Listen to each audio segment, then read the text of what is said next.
गिबियावनो आं खौरां बुथुमगिरि बिथांमोनखौ गोरबोजों बरायबाय खुलुमबाय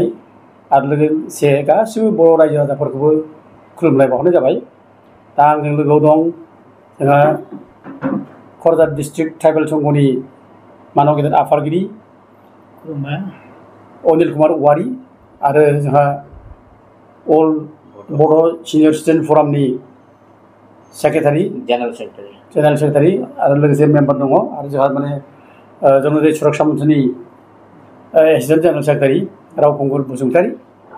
दा जों दिनै बेयाव प्रेस मिटखौ आरोबाव खेबसे खालामबावनाय जाबाय जावले जावले। आंखौ दहाय जोंनि बड'लेण्ड जनजाति सुरक्षा मन्चनि जेनेरेल सेक्रेटारि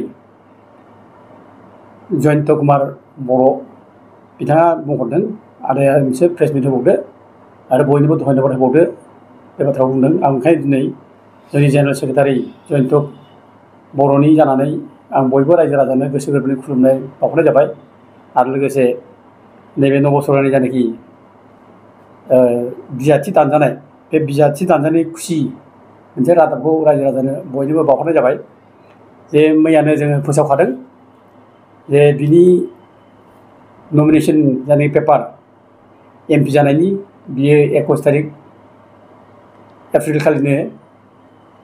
रेजेक्ट जाखादों। खिन्थु बिनि उखिला जावले जावले बाथ्रा बुंबाय थानायलाय नियम बादियै क'क्राझारनि रिटार्निं अफिसारा मोनसे समाय होनानै दिनै 22 तारिख खालि 11थासिम माबा आर्गुमेन्ट दंमोनब्ला होफैनो हागोन होननानै मोनसे सम लाखिनाय जादोंमोन। दा दिनैनि बे 11थासिमनि जानाखि सम होनाय नबसरनानो बेयाव नबसरनानि उखिला खुनु जेबो गावनि प्रमान पत्र ट्राइबेलनि बेखौ गोजोनथाव रोखोमै रिप्लाय होनो हायाखिसै। बेनिखायनो दिनै क'क्राझारनि रिटार्निं अफिसार मानव गेदेर बिथाङा नबसरनानि जानाखि बिजाथि बेखौ केन्सेल खालामना होनाय जाबाय। दा जों बयबो रंजा खुसिनो क'क्राझारनि रिटार्निं अफिसारखौ धन्यबाद होबाय आरो गोजोननायबो रायजो राजानो बावनाय जाबाय जे नबसरनिया 10 बोसोर थगायनानै बर' हारिनि बेरेखा खामानि मावनानै जालांबाय। दा बियो बर' कसारिनि सार्टिफिकेट लादों आरो बे बर' कसारिनि सार्टिफिकेट लानानैनो बर'नि बेरेखा मावदों। ओमफ्राय लोगोसे आरोबाव दा बिनि सार्टिफिकेटआ केन्सेल जानायनि उनाव स्टेट गभर्नमेन्टनि जायनाखि स्टेट सिकिउरिटि कमिटिया जायनाखि बिनि सार्टिफिकेट बर' कसारि होननाय बेखौ केन्सेल खालामनायनि उनाव बे राहा गैयिनि आरोबाव बियो थगायनानै आरोबाव राभा ट्राइब्सनि सार्टिफिकेट बे लानानै नमिनेसन पेपारखौ साबमिट खालामदोंमोन। दा बिनि जायनाखि राभा सार्टिफिकेट होनाय ट्राइबेलनि बे राभा सार्टिफिकेट होनाया एखे एथ' लेथ्रा मैला एखे फुगारलाबायनाय ओमफ्राय दाग गोनांजोब। दा बिनि सार्टिफिकेटआ गाव जे साबमिट खालामदों बे 1986आवनो गाव माने बेखौ इसु खालामना लाखानाय ओरै होननानै बुंदोंमोन। बे स्कुलावबो बे सार्टिफिकेटजोंनो स्कलारशिपनि थाखाय एप्लाइ खालामदोंमोन होननानै बुंदोंमोन। ओमफ्राय जेब्ला आलफायाव थाङो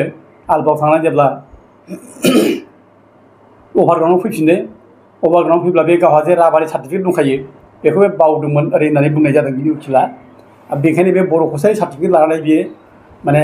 नैबे एमपि थांनाय 2014नि एमपि बेयाव कन्टेस्ट खालामदों बे बाथ्राखौ बुंदों। दा प्रश्नआ बेनो जायो जे गाव जुदि राभा ट्राइबमोनब्ला नबसरनिया आरो बे आलफायाव थांनानै फैनायनि उनावबो बे राभा ट्राइबनिनो सार्टिफिकेट बिबान जायोमोन ना बियो। खिन्थु राभा ट्राइबनि सार्टिफिकेट लायाब्लानो दिनै माबे बर' कसारि सार्टिफिकेट लाफैखो। थारमाने बिनि परिचया जे फ्रड बे थगायसुला नंखाय खोथा बुंग्रा बेयावनो प्रमान जाखाबाय आरोखि बेजाल मानसि बे आरो एमान लाजिनाय गैयि मानसि बे गावखौथ' खर'आव बिराद बुंनो हादों बे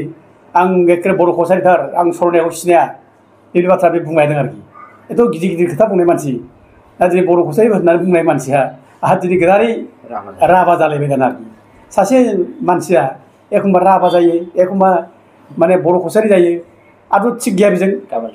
गाबोन समफोर आरो हयथ' नैबे माबाया जुदि नमिनेसननि टाइमा जुदि गोलाव थाबावनायमोनब्ला हयथ' आरो गाबोन अबेबा मोनसे ट्राइबेलनि मोनसे सार्टिफिकेट लानानै हयथ' बे आरोबाव नमिनेसनखौ होबावगोन जों सानो आरोखि। दा बेबायदि फ्रड एथ' थगायसुला एथ' मिसा खोथा बुंग्रा लाजिनोबो रोङा बेबायदि मानसिया गिनायबो गैया। बेखायनो जों दिनै बेबायदि मानसिखौ जोङो ओरैनो हगारनो नाङा। जोङो बेखौ एखेबारे जेरैखिजाया आयेनाव माबायदि साजा मोनो आयेननि साजाखौ जों नागिरनांगौ। आरो जोङो दाखालि बिनि नमिनेसन पेपारखौ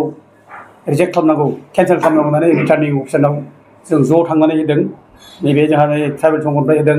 ओमफ्राय अल बड' सिनियर स्टुडेन्ट फराम बेनिफ्राय बड'लेण्ड जन सुरक्षा मन्च ज'नो थांना हैदों आरो बेयाव डिसिआ जोंखौ खोब मोजाङैनो जोंखौ माने बुंदों जे जों जायनाखि माबा होदोंमोन कमप्लेनफोर बुंदों उइथ माने डकुमेन्टारि एभिडेन्स दा बेफोरखौ नायनानै बिथाङा जोंखौ एडभाइस होबावदों जे नोंसोरो माबा हो कर्टनि गेजेरजों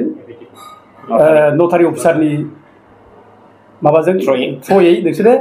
काउन्टारनि मोनसे एफिडेभिट हो होननानै बिथाङा जोंखौ साजेस्ट होनायखाय जों ज' लोगो लानानै ट्राइबेल संघ ओमफ्राय अल बड' सिनियर सिटिजेन फराम ओमफ्राय सुरक्षा मन्च जों काउन्टार एफिडेभिटखौ जों होदों आरो जों जानाखि काउन्टार एफिडेभिट होदों बे काउन्टार एफिडेभिटआ बियो माने रेकर्ड जादों आरो बेनो दिनै माने डिसिनि बा रिटार्निं अफिसारनि वेबसाइटआवबो बेनो आपल'ड जादों ओमफ्राय बेखौनो माबायावबो पाब्लिकनि नटिसनि थाखाय बेखौ पाब्लिक बर्डआवबो बेखौ माने माबाना होदों नटिस खालामना होदों आरो दा बुंनो थाङोब्ला जों मिथिनायाव जे जों जानाखि माने काउन्टार एफिडेभिट होदों नटारिनि गेजेरजों दा बे काउन्टार एफिडेभिट होनायाल' एक्सेप्ट जादों माने एक्सेप्ट जादों माने बेल' माने कमप्लेन हिसाबै बेल' रिसिभ जादों आरो बेल' रेकर्ड जादों ओमफ्राय बाखि सोरबा जुदि होदोंब्ला राइटिं पेडआव होदोंब्ला सोरबा लेखा सोदों होदोंब्ला बे खुनु माने रिसिभल' जादों खिन्थु बेहा रेकर्ड जायाखै बेहा मुल्य गैया दाम गैया बिदि जादों जोंनो बे बाथ्राखौ जोंनो रिटार्निं अफिसारनिफ्राय जों खोन्थानाय जादों जों मिथिदों बेनिखायनो जोङो मोजाङैनो माने माबा जादों ज'नो खुसि मोनदों जोंनि जे जानाखि कमप्लेन बे कमप्लेना जे रेकर्ड जादों जों खोब खुसि मोनदों दा बाथ्राया जादों मा जोङो माबानिखौबो जों होदोंमोन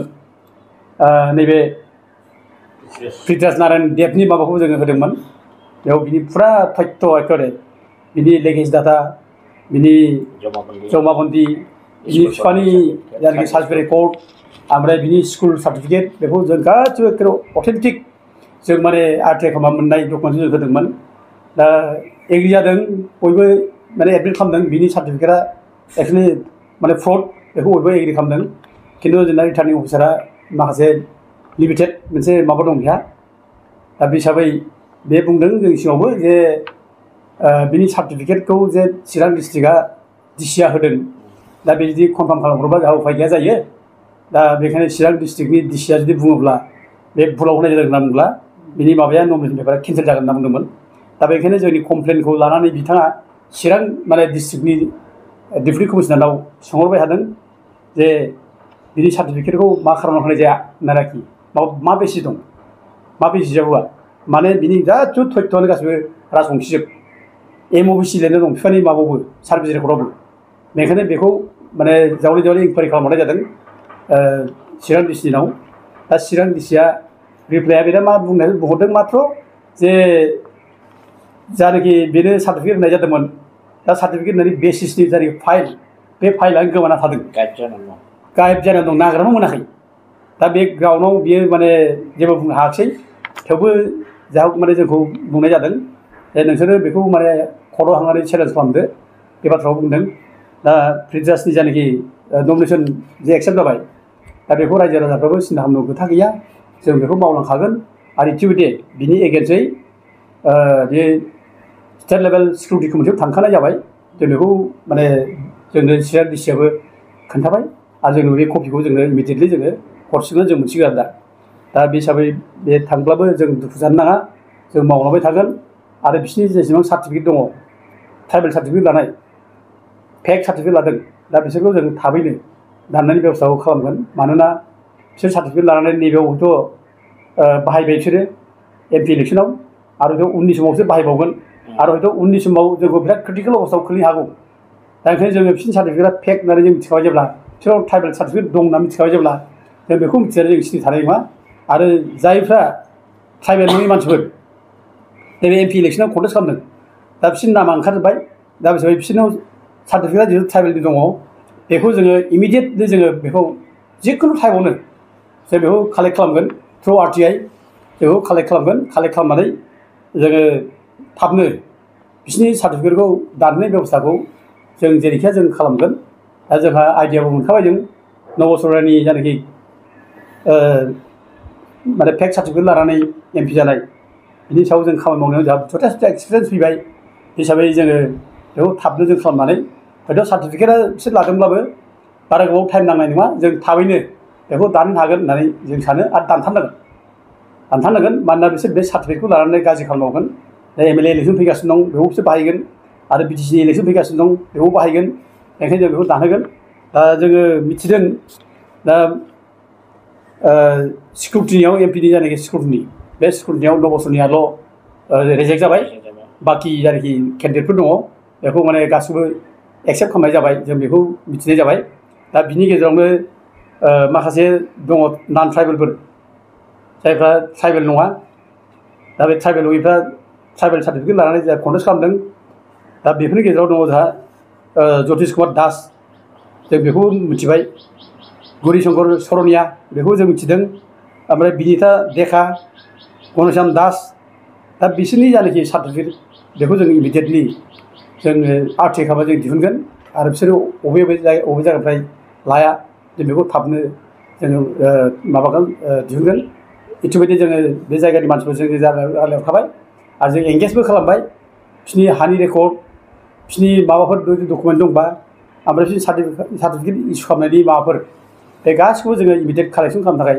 जों माने जगाजग खालामखाबायबो जों बेखौ थाबैनो मावनाय जागोन आरो जों बेखौ जिरायनानै थानायनि सम गैया बेखौ मावथारनांगोन दा बे हिसाबै जों दिनै प्रेस मिटआव जोंनि गोजोननाय बाथ्रा बेनो जों ज' मावलायनानै आवगायबोनाय जाबाय ट्राइबेल संघआबो जोंजोंनो ज' मावगोन क'क्राझार डिस्ट्रिक्टआ आरो लोगोसे अल माने बर' सिनियर स्टुडेन्ट माने फराम जों ज' मावलायगोन आरो सोरबा दंबायब्ला जों ज' मावलायबावगोन दा जों बेखौ थि खालामनाय जाबाय दा नबसरनायनि बेलायाव जोङो बेबायदिनो जोङो खालामनाय जादों नबसरनाया जेब्ला फार्स्ट ट्राइबेल सार्टिफिकेट लानानै नमिनेसन साबमिट खालामो जों सारप्राइज जादों नबसरनिया बेथ' ट्राइबेल नंथ्रा बोरै बे माने नमिनेसन साबमिट खालामखो दा बेनिखायनो जोङो इमिडियेटलि जोंबो माने बिनि नमिनेसन पेपारखौ जोङो इलेक्सन जानायनि सिगांनो बे साबमिट जानायनि उनावनो जोङो बिनि नमिनेसन पेपारखौ RTI खालामनानै दिहुनजानाय जादों आरो बिनि ट्राइबेल सार्टिफिकेटखौ जों बेनिफ्राय मोननाय जादों आरो जेब्लानो जों ट्राइबेल सार्टिफिकेट मोनदों अब्लानो जों बेखौ कर्टआव थांनानै जों केस होदों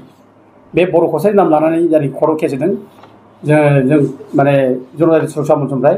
आरो बे जायनाखि ट्राइबेल सार्टिफिकेट जे बे लादों बे जे नमिनेसन साबमिट खालामदों बिनि RTIखौ जनजाति सुरक्षा मन्थ्रन जानानै आंनि नामावनो खालामनाय जादों RTIखौ ओमफ्राय जों RTI गासिबो बिनि डकुमेन्टसखौ मोनजोबनानै जोङो हाइकर्टआव जोङो केस होनाय जादों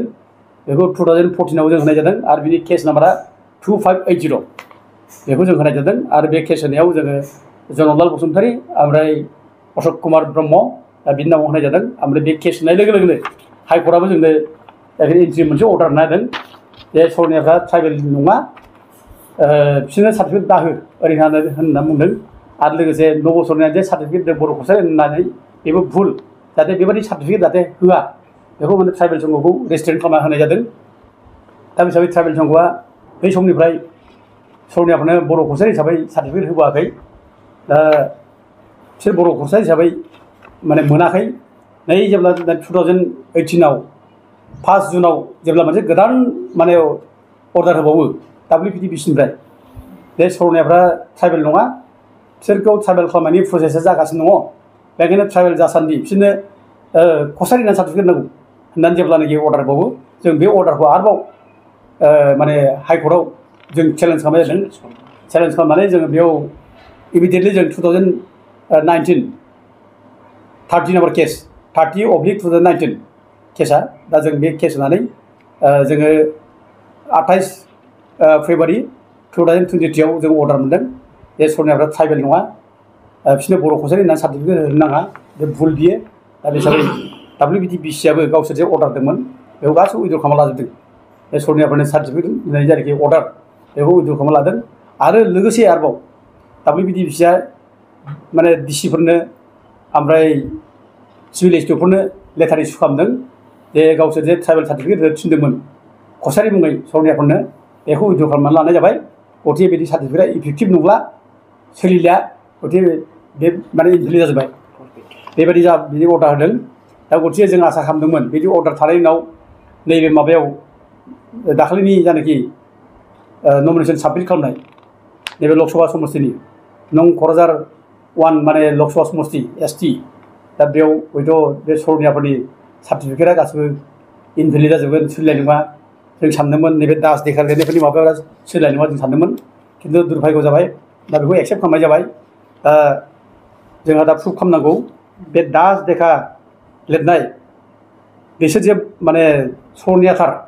बिनि जों प्रुफखौ देखायनांगौ दा प्रुफ देखायनो थाखाय जोंहा माने साफिसियेन्ट जोंहा माने डकुमेन्ट दङ जों ओरै बुंब्लानो जाया बे दास देखा सरनियासो बिसोरनो मानो सार्टिफिकेट होखो बिसोर बर' कसारि नङा होनब्लाबो प्रमान गैयाब्ला जोङो बेखौ ओरैनो बुंनानै जाया दा गथे प्रमानाबो अथेन्टिक जानांगौ बेनिखायनो जोङो गासैबो डकुमेन्टआ जोंहा दंखायो नैबे माने माबानि 2014नि जायनाखि माबा जों केस होनायाव WBDBCनिफ्राय बिन्था फिगुर सेक्रेटारिया जायनाखि हाइकर्टआव एफिडेभिट होदोंमोन काउन्टार एफिडेभिट जोंनि केसनि बेरेखा दा बेयावनो गावसोरनो लिरना होदों सरनाया ट्राइबेल नङाबो होननानै लिरदों आरो लोगोसे सरनानि टाइटेलखौबो लिरना होदों बे टाइटेलाव बिसोर लिरदों सरनाफ्रा दास देखा लिरो ओमफ्राय बरालि लिरो बेखौ होनदों कलिता लिरो होनना बुंदों दा गथे बेनि प्रमानखा नों हाइकर्टआव जे माने एफिडेभिट होबाय बे एफिडेभिट होनाया बिराद गिदिर बेनि बिराद देरसिन प्रुफ बियो WBDBCआ जे हाइकर्टआव एफिडेभिट होबाय बिसोरनि टाइटेलखौ दास देखा बरालि बेखौ होनबाय कलिता होनबाय बेबायदि देरसिन प्रुफ जेबो गैया दा गथे जों बे प्रुफखौ मोनखाना जोंहा दंखायोब्ला नैबे जे दास देखा लिरदों नैबे ज्योतिष कुमार दास ओमफ्राय बिनिता देखा कनसम दास बिसोरो इमिडियेटलि दानजागोन जों सानो जों बिनि प्रसेसखौ थाबल' खालामनांगौ जों लेट खालामनाय नङा जाहाथे थाबनो जोङो बेखौ बिनि माबाखौ सार्टिफिकेट केन्सेल खालामनो हायो इनभेलिड जायो दा बे ओमफ्राय लोगोसे नैबे इलेक्सनआवथ' गेलेसिगोन बिसोरो दा गेलेब्लाबो हयथ' बिसोरो बेबायदि एथ' जेननाय मोनसे पजिसनाव थानानै बिसोरो माने इलेक्सन गेलेब्ला लाब जानाय नङा आरो बिसोरा माने नबसरनाया जेननायानो बिराद गिदिर सेटबेक एफा गिदिर ब्ल' बियो नबसरनाया जेननाया बिराद गिदिर ब्ल' बे जायफ्रा ट्राइबेल नङा ट्राइबेल नङि मानसिया सार्टिफिकेट लानानै इलेक्सन गेलेनाय बिराद गिदिर ब्ल' आरो बे बर'फोरनि थाखाय ट्राइबेलनि थाखाय बिराद गिदिर देरहानाय बियो दा बे देरहाबाय थानानै ओरैबायदि मन'बल मोनबायमोन नबसरनाया देरहाबाय थानानै जे जोंखौ नासयनो जोंखौ माने माबानो फिदिंनो ओरैबायदि गोरलै मोनबायमोन एखेबारे जोंखौ सेस खालामनायनि मोनसे लामाखौ बिसोर मोनबायमोन आरो जे बै क'क्राझार माने जायनाखि लकसभा समस्ति बेयाव बर'फ्रा देरहाखाया जोंनो देरहाखायो बर'फ्रानो बेबायदि मोनसे मन'बल बिसोर मोनबायमोन बे सार्टिफिकेटखौ लानानै नबसरनानि गांसे सार्टिफिकेटखौ लानानै दा खिन्थु बिसोरनि मन'बला बायबाय बिसोरो ज' जानो हालिया दा हिसाबै जों आसा खालामो फैगौ इलेक्सनाव बे जायनाखि ट्राइबेल नङि मानसिफोरा सार्टिफिकेट लानानै इलेक्सन गेलेगोन बिसोरो खोब गोहोम खोलैनो हानाय नङा बेखौ सानो आरो दिनै बिराद गिदिर जायनाखि माबा बर'खौ नाख्रेबनो फैनाय ज' जाजाय एखेबारे ज' जालायदोंमोन बिरादनो जाय फाराफारि जेनेबा ओरैबायदि जाबाय एज इफ देयार इज न' रुल अफ ल' जेनेबा जेरावनो जेब्लानो सानो जेब्लानो गोसो जायो जों ट्राइबेल सार्टिफिकेट मोनो ओरै होननाय बायदि जाय फाराफारि ट्राइबेल सार्टिफिकेट लाबोनानै कन्टेस्ट खालामनाय माने बर'फोरखौ ओरैबायदि माने नासयबाय एखेबारे बे नबसरनायाव बेखौ सानदोंमोन बे जाथियाथ' जाम्बा जाथि बे जाथि ट्राइबेल जाथिया बर' जाथिया बिसोरखौलाय जोंनो माने फिदिंनो थाखाय माबा टाइम नांगौलाय एखमबा बर' नामबो लाजायो एखमबा राभा नामबो लानो हायो जोङो बेबायदि मोनसे माने परिबेस लाबोनो नागिरदोंमोन आरोखि दा बे परिबेसा दिनै थक्कर जाफैबाय सौग्रावबाय दा गथिखे जोङो सानो एबार इलेक्सननि जोबनायनि उनावनो हयथ' नैबिसिनि जायनाखि सार्टिफिकेट बे मोनफा मोनफा दानजागोन आरो बिसोरनि सायाव माबोरै लिगेल एक्सन लानाय जायो दा जों बेखौ माने दिनै डिटेल्स बुङाब्लाबो जों बिसोरनि सायाव लिगेल एक्सनखौ लानो थाखाय जों अलरेडि जों माने साखाफारा जाबाय आरो मावगोन जोबजासिम मावगोन रायजोफोरजों बेखौ जोङो देरहाजासिम मावगोन जों ओरै नागारनाय नङा 10 बोसोर जों जुजिनानै जुदि एफाराम गोबाव जोङो माबादोंब्ला नाजानानै जों देरहाबायब्ला आरो बे माखासेखौलाय जों माने गोसो बायबालाय दाथ' जोंहा एनकारेज मोनबाय माने खामानि मावनोब्ला सेलेक्टिभ माखासे खामानि मावनांगौ आरो खामानि मावनानै देरहानाय मोननांगौ अब्ला देरहाब्ला एनकारेज मोनो आरो राइट खामानिखौ मावनांगौ सैथो खामानिखौ मावनांगौ जेब्ला सैथो खामानिखौ मावो बेयाव मोनसे गोसोआव माने मन'बल फैयो आरो जेब्ला देरहानाय मोनो बांसिन आरोबाव माने साहस मोनो बेनिखायनो नैबे जायनाखि देरहानाय बे देरहानाया जोंखौ बांसिन थुलुंगा होनाय जाबाय दा जोङो आगोलाव जेरै नबसरनानि जायनाखि सार्टिफिकेट दिहुननाय बे सार्टिफिकेट दिहुननायावबो जोंहा ओरैबायदिमोन बुंनो थाङोब्ला माने इलेक्सन पिटिसननि रुल्स बादिबा पिपुल्स रिप्रेजेन्टेसन एक्टनि 1951नि रुल्स बादिबा जेब्लानाखि इलेक्सन पिटिसन होयो सोरबा ट्राइबेल नङि मानसिया ट्राइबेल जानानै एमपि जालाङो बिनि केस होनोब्ला उइदिन 45 days फ्रम द डेट अफ डिक्लारेसन अफ द इलेक्शन इलेक्शन डिक्लेयार खालामनायनि 45 days गेजेरावनो इलेक्शननि पिटिशनखौ होनांगौ केस होनांगौ बेमोन दा जों ओरैबायदि गोदान गोदान केस होनायाव एखेबारे हाखु दाखु मोदोम मावलायनाय मा खालामनो मा मानो बे रोखोम जादों मानोना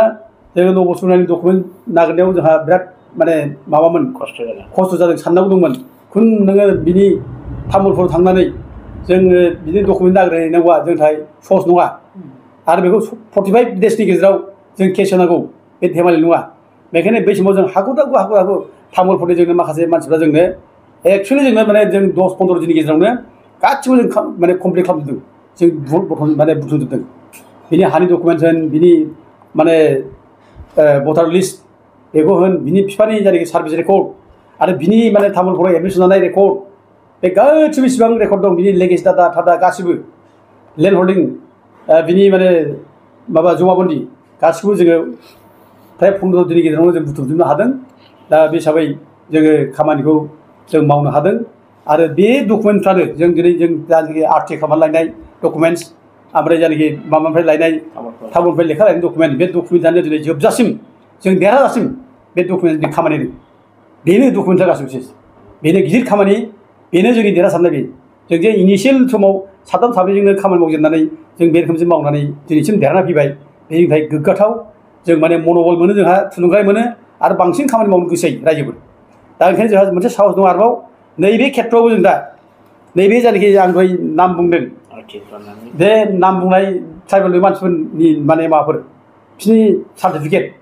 बिसोरनि रेकर्ड बिसोर नमिनेसन साबमिट खालामनाय बे नमिनेसन साबमिट खालामनाय रेकर्डफोरखौ जों गासिबो इमिडियेटलि जोङो आरटि खालामनानै दिहुनगोन